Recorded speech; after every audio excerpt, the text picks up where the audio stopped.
I'm Bambi Tupin. It's hard to explain the feeling I get about the women's small groups.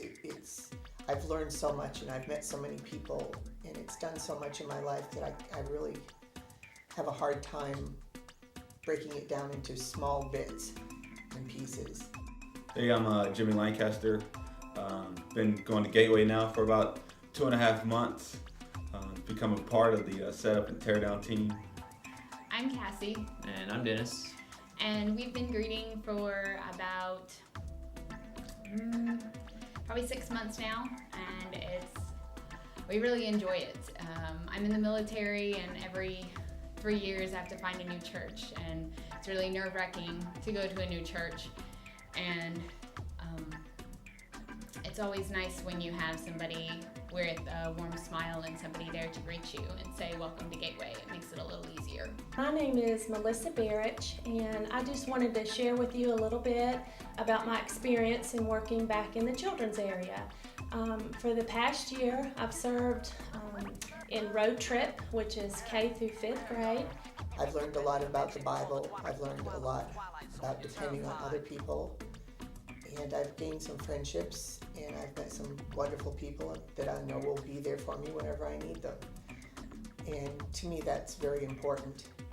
The first time I walked into Gateway, I felt comfortable. I felt at home. I felt that's where I was supposed to be at, and that God was calling me to work and be a part of Gateway and become a great part of my life, and something we look forward to, every Saturday, going to set up and then staying and helping tear down on Sunday and putting things away. It's just become just something that myself and my children, my entire family look forward to doing.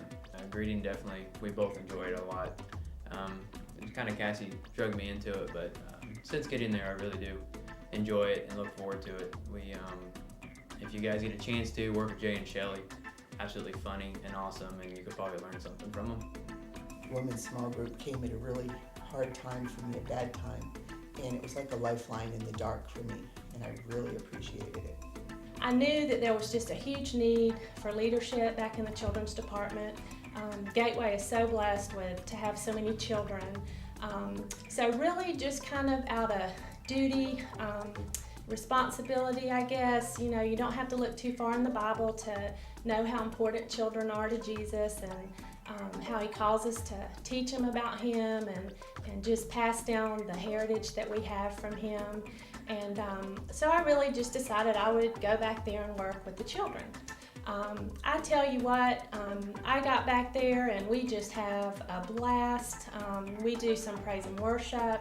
Our teaching is video based.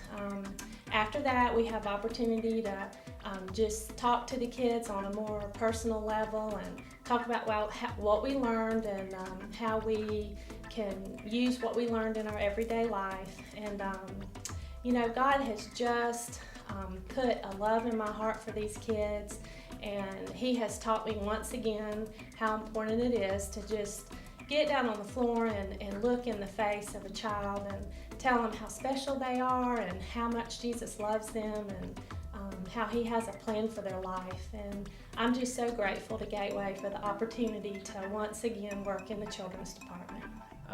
As some of you may or may not know, we've actually moved further away from church with Cassie's work, but still try to make it down on Sundays. And the greeting actually still gives us a chance to stay involved with the church. We can actually go to the early service and stay afterwards and greet before the second service. Or if you're a morning person, you can get up early and get your cup of coffee and be there before everybody else and socialize a little bit with the other volunteers. But then also, get to see new people come in and people you do know and, talk and conversate and have a good time. And I encourage each and every one of you to help out in whichever way you feel you can most benefit. People helping people.